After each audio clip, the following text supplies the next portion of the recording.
ठरलं तर मग या मालिकेत आज आपण पाहणार आहोत तन्वी आणि अस्मिता दोघीही घरात येत असतात। अस्मिता म्हणते, कुठे होती तन्वी? मी सकाळपासून तुला किती शोधत होते, अगं पण तू दिसलीच नाही।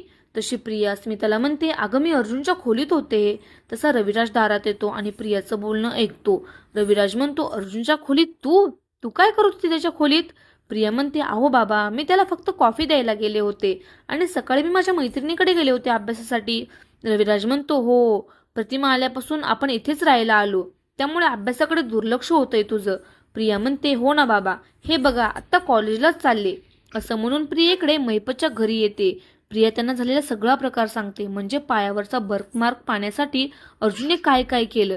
तशी साक्षी आता प्रियावर ओरडून म्हणते, अगं हे आपल्याला किती महागात पडलं असतं। अगं तू खरी तन्वी नाही, हा संशय अर्जुनला आलाच कसा?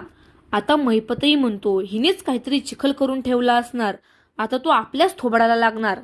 साक्षी म्हणते, मी म्हणत होते या प्रियाला त्या सुभेदारांकडे जास्त दिवस राहू देऊ नका, त्या अर्जुनला नक्कीच तिचं वागणं खटकत असणार।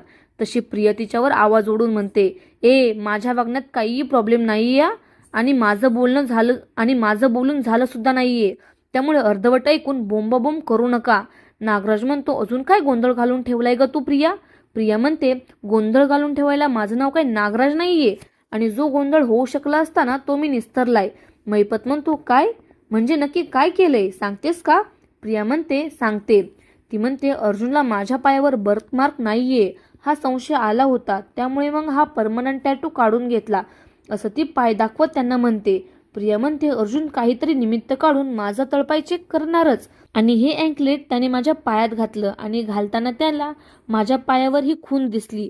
आता त्याला ऍक्सेप्ट करावंच लागणार की मीच खरी तन्वी आहे। आता पुढच्या भागात पाहूया, प्रियाच्या पायावर तिने तर बर्थमार्क म्हणून तो टॅटू काढून आणलाय, अर्जुनने पण तो बर्थमार्क पाहिलाय।